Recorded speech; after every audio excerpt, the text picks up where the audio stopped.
Probably the most incredible thing about nuclear power is the energy density. You know, like usually to power someone's life with coal, you need so much coal. But for nuclear power, just a teeny tiny bit of uranium.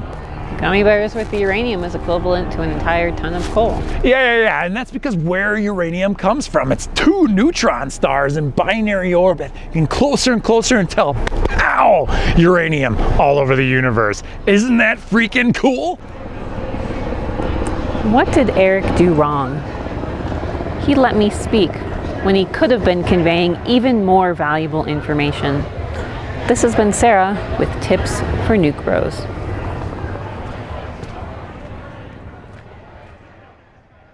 Today we are going to be talking to you about effective methods on how to communicate when we're talking about nuclear. My name is Matt, and I joined Generation Atomic last year to take on the Building Bridges project. And now I know what that squeak is. I was wondering. So I will be careful not to move too much around here. Yes, I joined Generation Atomic last year to take on the Building Bridges project. This is an initiative where we are recruiting and training a worldwide network of nuclear energy activists. So far, we've taken 100 people through this training, and we've been able to bring nuclear energy representation to over 20 different countries. Once they join us, they go through a training on nuclear communication. So we help them find ways that they can promote nuclear in their communities. And I'll let DJ introduce himself too. First off, I'd like to say I am super excited to be here. It's an honor. I have been watching these videos since very early on in my career, and I am just really happy to be able to actually be the person up front talking in front of you. It's incredible. As you all know, my name is DJ LeClear. By day, I'm actually a nuclear safety specialist, but by night, on my own time, I have been doing a lot of nuclear advocacy online, social media. That's where I know a lot of these faces here. It's incredible to see some of these faces. Since about 2017, I've been doing nuclear advocacy online, and I started out really in the trenches of comment sections. I'm pretty sure I've been alongside some of you in very interesting forums that might not be pro-nuclear. And I also started the Pragmatic Environmentalist page on Facebook. And then from there, I transitioned into doing the Rad Guy on TikTok. And it's shared across 5 different platforms: TikTok, Twitter, Instagram, Facebook, and YouTube. We're going to discuss why nuclear communication or effective communication in nuclear is important. We'll talk about 2 different methods of communication and 3 different rules that are required to take place in order for effective conversations to happen.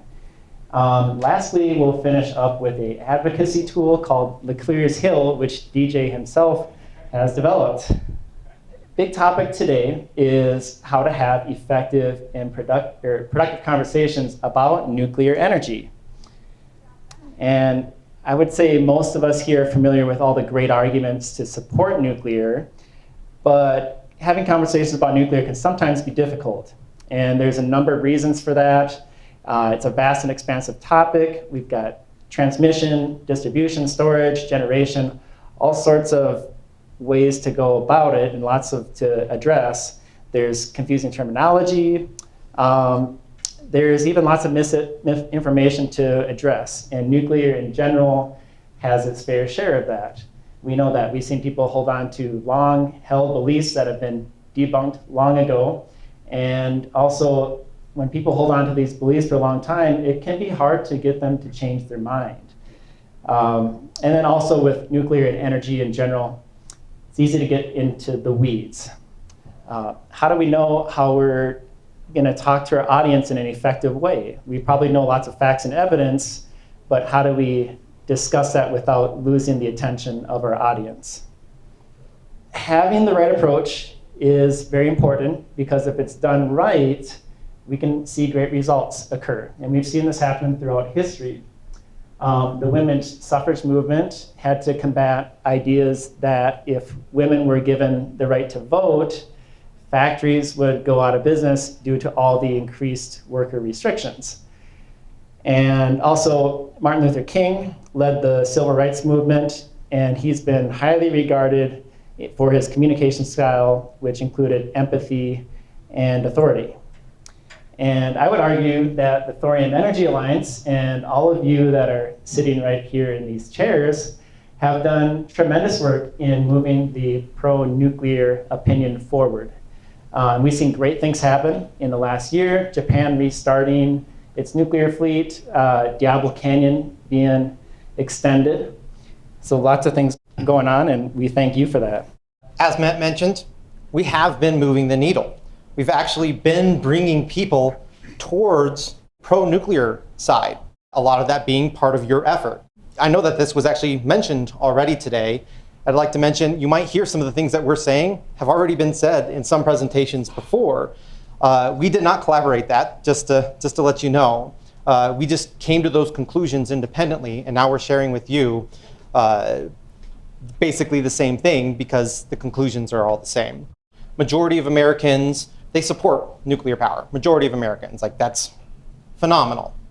Specifically Democrats, the change in just the last few years has been remarkable. 60%, like I never knew that was possible. So you might be asking yourself, why then do we care about changing the way we're communicating? It seems to be working, right? We're growing the pro-nuclear side of things. Why improve our communication?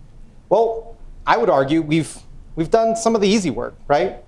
And we've built a wave towards the pro-nuclear side. But I'd say there is still a large holdout. There's still those voices on the anti-nuclear side that they can change that needle again. What would happen if we had something like a nuclear meltdown tomorrow? We still have a lot of work to really maintain this wave of pro-nuclear people. Additionally, there's only a few of us. I could recognize a majority of the nuclear advocates. We all know each other. We're a very small crew, and we need to do communication effectively so that we're more efficient with our resources. We only have so many of us. We're pretty spread thin. So if we have effective communication, we should be able to bring more people over more efficiently. How can we communicate effectively? How many of you are this type of person at the party? You can talk about nuclear power pretty much everywhere you are. Like, I'm that way. And it seems almost magical, right? Like, you'll just be talking normal everyday stuff, and then somehow the conversation goes to nuclear power. Like, by magic, really it's you because you're passionate about this, right? Sometimes those conversations can go very well. Maybe it is somebody like, oh yeah, I heard about that, but I heard that a lot of those things you hear about it being unsafe isn't really true, but those conversations go very well. But sometimes it can go very south. I'm sure a lot of you have had those conversations with your Uber driver or on the train or whatever.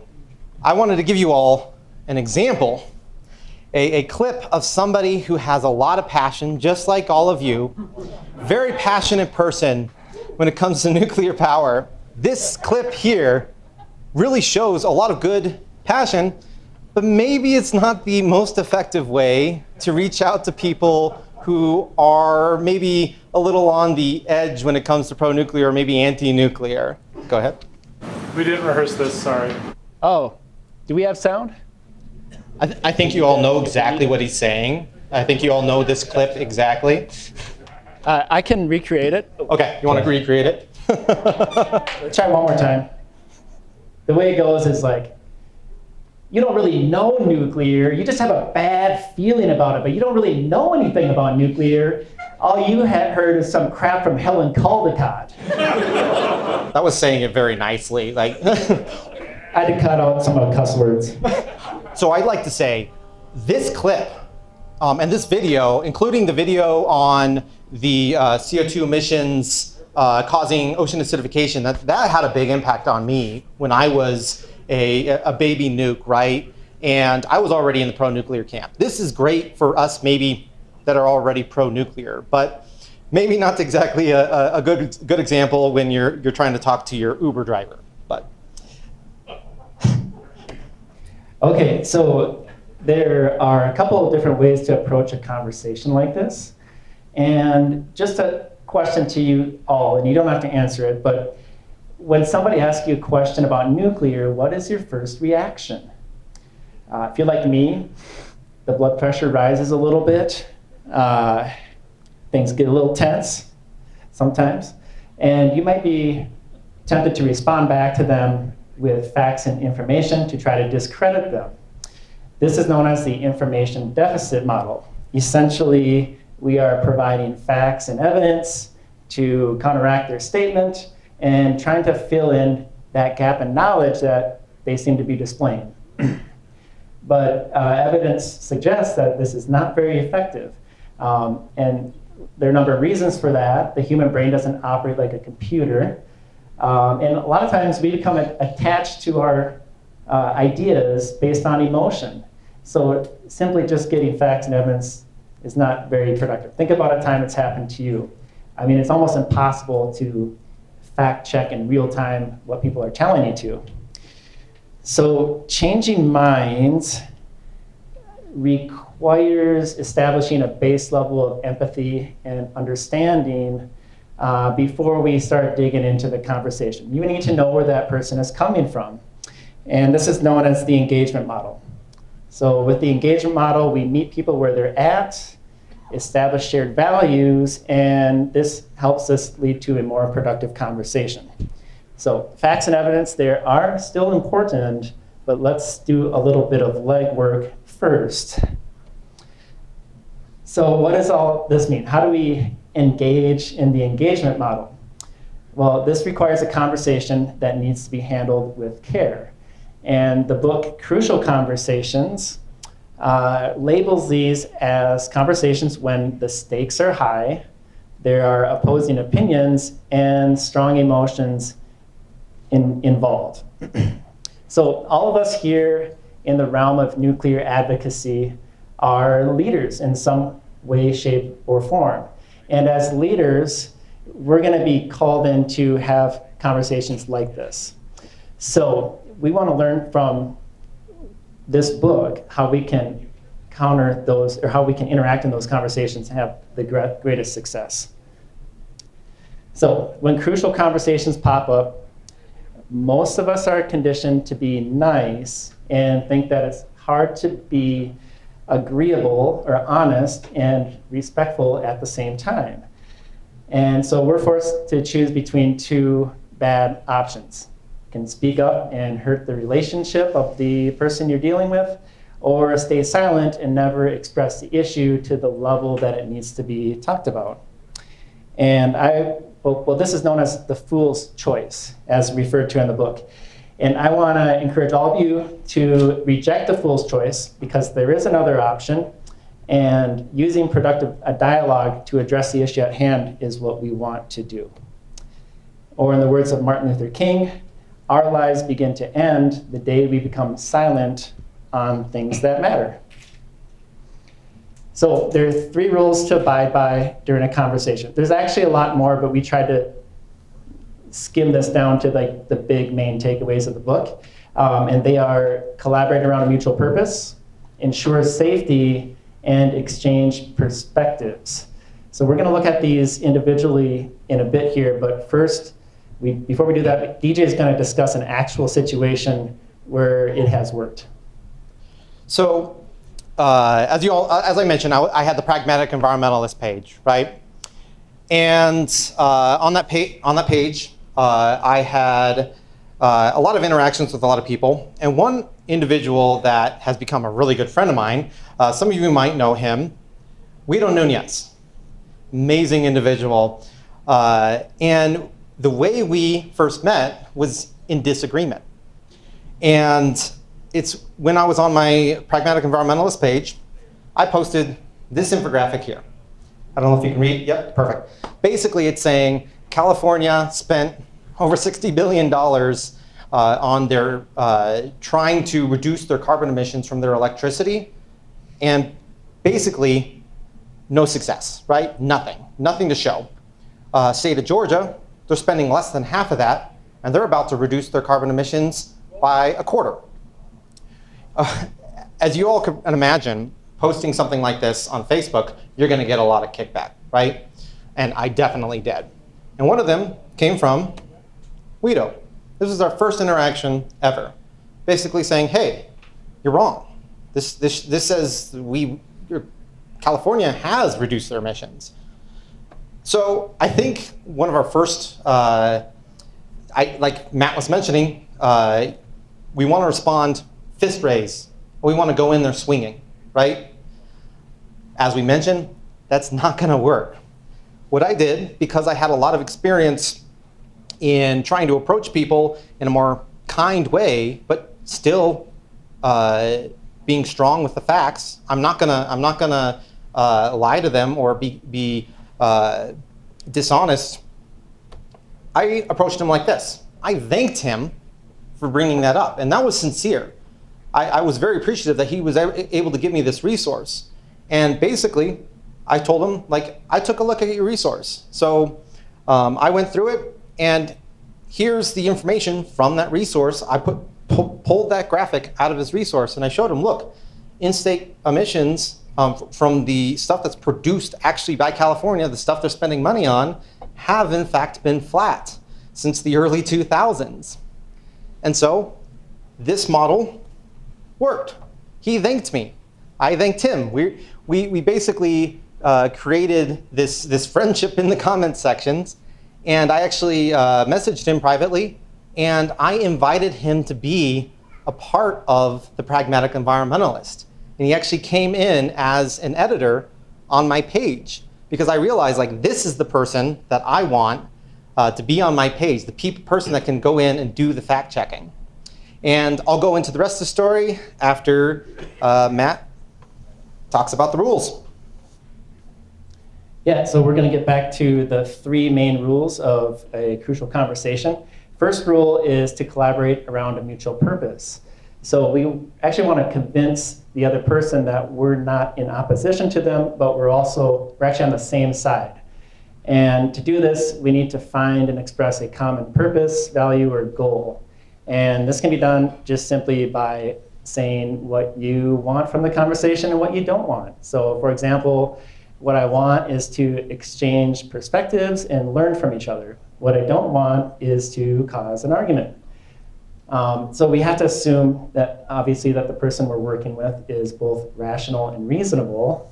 And we also, at this point, we want to avoid winning the argument or discrediting the other person, because that works against the spirit of collaboration. So when we're able to find and identify a common goal, this chart kind of explains it, where the conversation shifts away from that of a monologue and a debate into that of a strategy session. And we can see from what DJ mentioned to Guido, by first thanking him and then mentioning that he is diving into the data that he sent to him, he is expressing a desire to collaborate. All right, that second rule is to ensure safety. So this is what allows the conversation to continue moving forward. And if either party doesn't feel safe in the conversation, it tends to go towards either silence or violence. So silence meaning that you're finding ways to avoid expressing your true thoughts from tactics like masking through sarcasm or sugarcoating, avoiding the topic, or withdrawing from the conversation altogether. Violence meaning that we are trying to dominate the conversation by controlling what is being said, labeling or attacking the other person. Now, it's really important to make sure you're able to recognize when safety isn't present.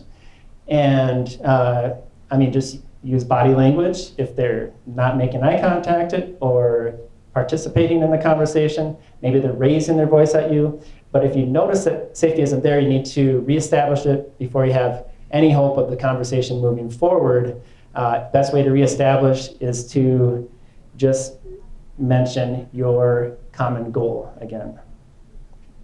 So as we can see, productive dialogue, which is what we want, happens between the extremes of silence and violence. Okay, and that third rule is to make sure you are exchanging perspectives. So this means that it needs to be a two-way dialogue. It can't just be you talking. Typically, when crucial conversations pop up, we all tell stories about stories to ourselves about the other person. If it's somebody that's against nuclear, we might be thinking, well, this person obviously is not scientifically literate. Or we might be talking about what John said, this person just has a bad feeling about nuclear. They don't really know anything about it. They've just been listening to Helen Caldicott. So in order to have hopes of productive dialogue, we need to assume we don't know anything about that person or how they arrived at their opinion. And we need to invite that other person to share their perspective in order to move that dialogue forward. And you can use a when I invite in order to make this happen. So for example, when I hear that you don't support nuclear and you support a heavy wind and solar build out that doesn't include nuclear, I worry that you haven't carefully thought through the dilemmas, such as where are we going to get all the storage? Or do we have enough land? Or have you thought about other countries or looked into other countries that have went down this path and what was the result? Maybe I'm not seeing the whole picture. Can you help me understand how you see it? And when you invite somebody to share their perspective, you're not being confrontational. You're simply sharing how you see it from your point of view. And then you can go to work on that collaborative dialogue. So we can sum up the exchanging ideas into A, B, and C. A, agree where you agree. It's always good to start with an area of an agreement. B, build on those ideas, or build on those areas of disagreement through sharing information. And then lastly, make sure you're comparing your views. Observe where you've made progress. Have any one of you shifted your opinions? So if we're going to sum up these three rules in one graphic, it's right here. In order for a successful conversation to occur, it needs to be a collaborative exchange of ideas. And that needs to take place under the umbrella of safety. When safety is not present, the conversation goes to silence and violence, and safety needs to be reestablished in order for the conversation to continue. So we can see from the final note from Guido, where he thanks him, having success with all these rules of conversation, we left on a positive note. And you can read what he says. We obviously didn't completely shift his opinion on nuclear simply from this one reaction or interaction, but we gave him a fresh perspective to look at nuclear. So wanted to mention here kind of those different places that you can have those conversations. We already mentioned a few of them. On your Uber drive, barbecue with the neighbors, anytime anyone asks you, what do you do, right? And then also online. I wanted to mention on this slide kind of maybe the differences between an online conversation and an in-person conversation. A big thing is a lot of these principles that he was mentioning, and I'm about to mention more of, they apply both online and in person.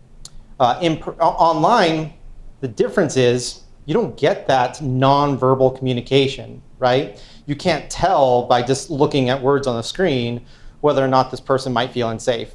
Sometimes you can. But a big thing is, like, you're sitting in front of a keyboard, right? They're sitting in front of a keyboard. You're not seeing each other. An important thing to remember is just because you're talking to somebody with words on the internet, remember there is a real person on the other side of that keyboard. And they have emotions, they have feelings, and you need to make sure that you're doing all these steps, being collaborative and understanding where they're come from. So Here's a big thing that I wanted to talk about today. This is some original content. We were just talking about something from a book. There's a lot of books out there. If you want to come to me afterwards, I can recommend a lot of different really good ones out there. We could probably teach a class all day about it. So this is something that I created, and I was actually going to change this. I put LeClear's here as more of a joke, LeClear's Hill. And I was telling Matt, I'm like, okay, I want to change it. Like, I want it to be like, I don't know, the nuclear advocacy hill or something like that. He's like, nah, man, no, you got to change it. So, or you got to keep it to LeClear's Hill. So it stayed as LeClear's Hill, and I even tweeted it not too long ago. But this right here, I mentioned this is kind of like your energy well, right? Just like we all deal with when it comes to nuclear and radiation. This is sort of like an energy well thing here. You have your nuclear activist. It's really hard to see there. If you want to turn around and look at that one, I'm sorry, it kind of cut off a little bit. Nuclear activist on your far left-hand side, all the way to anti-nuclear on the far right-hand side. And a big thing to remember, in order to use our time more efficiently, this should help us out. And we want to, instead of trying to get people out of that anti-nuclear side and trying to bring them and shove them all the way to the pro-nuclear side, all we need to do is get them to the tipping point. And I drew in a little, this is an extra thing that I added here. Basically, our focus area should be in the green area. Again, trying to use our resources more effectively. Maybe go into the red area a little bit. Maybe in a future iteration, I'll kind of make it like blend into each other. But in order to, or those people that are deep in that anti-nuclear side, I mean, that's your people who I shall not name, Howlin' Caldecott. Maybe you shouldn't be focusing on them, right? So here's some examples that I gave of things that people might say. These aren't perfect examples. It doesn't have everything in here, but here's some things that you might hear people say that are in those certain places on this kind of spectrum. And I wanted to get back to the conversation that I had with my friend Guido. And I actually asked him before this presentation, do you mind if I use you in my presentation as an example? And he was ecstatic about it. It was awesome because we're really good friends, and he was really happy about that interaction that we first had and the interactions that we had afterwards. I asked him, like, I showed him this after asking him if I could present about him, and I said, where do you think you were on this chart before we met? I assumed he was already closer to the tipping point. Like, apparently I was wrong. He was actually kind of into that red area. That's why I said, maybe I need to change my focus area a little bit on this graph. But he was definitely in the thought process of like nuclear, maybe it's a little safer than most people say, because he was like a GMO activist, and he knew that people had a lot of misinformation. So it's like, maybe it's a little safer but why bother? Like, wind and solar and batteries are just going to take over. So why try going the nuclear route? And through our interaction, that basically nudged him all the way towards that tipping point, or right around the tipping point. In our interactions afterwards, we were on the pragmatic environmentalist, like we made a whole chat and everything. We were talking with each other. I could still tell he was definitely very optimistic about solar power. He's like, you know what? Like, you've convinced me that nuclear power is going to need to be a big part of the picture here, but eventually, solar is going to take over because it's the renewable energy, right? It's the thing that's gonna that we need to get to, and which puts him right at that tipping point. I didn't come back at him with too much effort, like maybe just slight nudgings. I didn't say, no, you're wrong. Like, solar is not the goal. Like that, I did not say that. I was a lot more gentle. I already had him part of the conversation, and he was able to collaborate with us, and he was able to listen to this information and hear or see the things that we were putting out help us fact check him.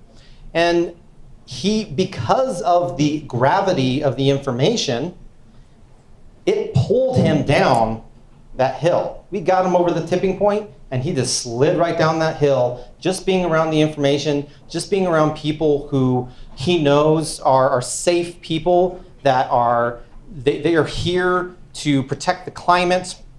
They share the same goal. He just slid right down that hill, firmly in the pro-nuclear camp. But I would say he wasn't necessarily back up that other hill, which is a nice thing to have. Not necessarily my specific goal when I'm trying to bring more people from the anti-nuclear side over to the pro-nuclear side. But it takes, again, more effort to get you into the nuclear activist side of things. It took effort on me. It took effort of realizing that climate change was a big deal for me to finally step in 2017. For Guido, the big thing for him is when the skies over California turned a dark orange color. He went out onto, this is actually pictures that he took on the top of his apartment. He went up there and took pictures, and he actually did a Facebook Live on the Pragmatic Environmentalist, because he got really passionate and realized, like, shoot, like, I need to be an activist now. I need to be saving nuclear plants. The fact that we're shutting down Diablo Canyon is stupid. So he, as some of you know, became part of the Save Diablo Canyon camp. And this picture of him here on the left-hand side is of him at the Capitol in Sacramento. He was there into the wee hours of the morning. I think it was 1:30 in the morning, when the legislature of California voted to save the Diablo Canyon nuclear plant. He was there all the way until they pushed that forward, and we won. 5 years, but we'll think about that more in the future, but big deal. So some final takeaways from kind of both our presentations, as well as from that tool that I gave you all, is remember, it's about nudging people over to our side. Do it with kindness. Kill people with kindness, right? It doesn't mean that you don't need to be passionate. That's super important to have that passion. And it doesn't mean that you need to be leaving out information, but you need to basically realize that this is a collaboration and understand where that person is coming from. It's not about winning. Also, remember, that person that you're talking to, maybe they're bringing up some points. They might be that next person to save the next nuclear plant. Thank you.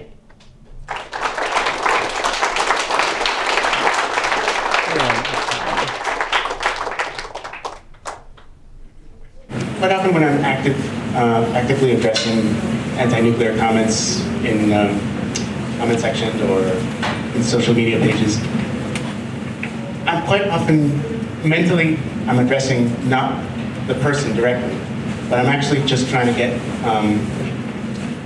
all the other observers of that conversation, trying to get the point across to them. So I guess the question I have for you is, do these rules still apply if that is your objective?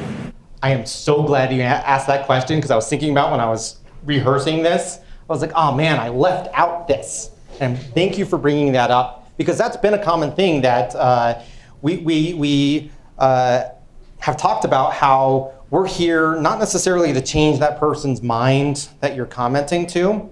Maybe that person is like deep into that anti-nuclear thing that maybe you shouldn't be wasting your time on trying to bring them over, right? I think a lot of people think that that gives them liberty to just like bash on that person, right? And to not think about this person as a real person. But like you said, we're trying to affect those other people that are watching this conversation. And if you can address that person like they're a real person, it's like you're addressing those other people watching as well. They see it. I have seen people that have seen me in the trenches with people that are just, like, eventually I had to block them, that would message me privately. And they're like, hey, like, thank you for what you're doing. Like, I don't necessarily agree with everything you're saying, but what you're doing it in a very, very appropriate way. So yes, I would say using the principles that we're talking about is super important, even for those people that you might not be necessarily trying to bring over onto our side. Well, thank you. My name is Bryant. And I was wondering if you happen to be talking with someone and they know all of these same things, they do this style of communication, and they ask you a technical question, and it's, hey, I know that you are really into nuclear, but I'm concerned that you haven't really thought about what would happen if a plant were to explode next year. You know, something, right? One of the usual fare. And so, how do you respond? I guess how do you communicate with people who are in the same sort of realm? And then also, what do you do if that question they ask you? I guess just about that. But then, what also if you don't know the answer to it? What do you sort of do in those situations? Kind of two things there. Like when you don't know the answer, it's always okay to be like, I don't know is an okay thing to say, and like I can get back to you type of things. And what's interesting that you brought that up, I have seen that many times of people that I'm like, oh, I see they're using those levers of influence on me. Like I see what they're doing there. But if they are a truly honest person that's trying to use those levers of influence in a way that they feel is an appropriate way, like they think, okay, like I'm right, like, and I'm gonna, they should know that they want to collaborate with me, right? And maybe it is going to be a little difficult to kind of bring them onto your side, but I think you could easily find more common ground with those specific types of people. Yeah, I don't know if that answered your question, but I think finding that common ground might be really easy. I'll add that. Yeah. So when they use the same thing we just talked about to you, that's a good thing, because if they say, well, have you thought about the disasters? Well, that's a perfect invitation for you to actually have a conversation about it. And they're basically inviting you because they want to know. They're not being aggressive towards you.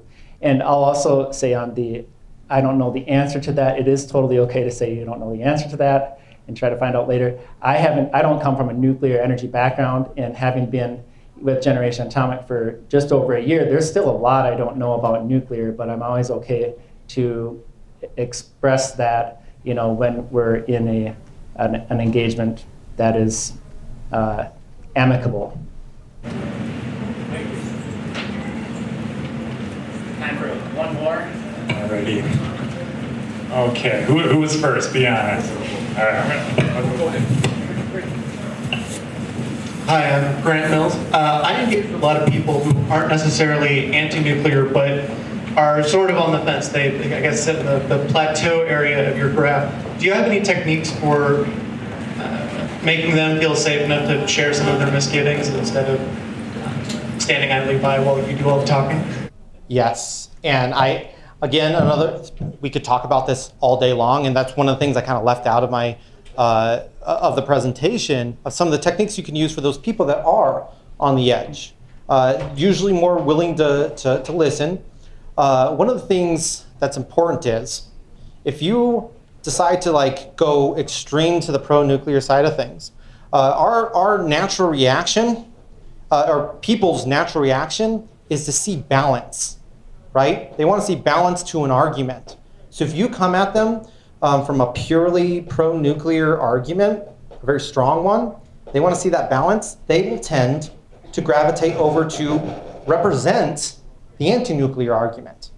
So it's important that you're taking a step towards them, and almost like you're representing, you could, in your communication, help represent that anti-nuclear side of things. An example is when people are like, well, I heard wind and solar are really cheap, aren't they? Isn't nuclear really expensive? And you could be like, yeah, wind and solar, over a decade, has made extreme progress when it comes to reducing their costs. But we're often focused on, levelized cost of emissions, and it doesn't show you the whole picture. And so you want to represent that other side as well when they might be more in the neutral side of things. Does that make sense? Yeah, thank you. Okay. I think we're done. Thank you, everyone. Good night.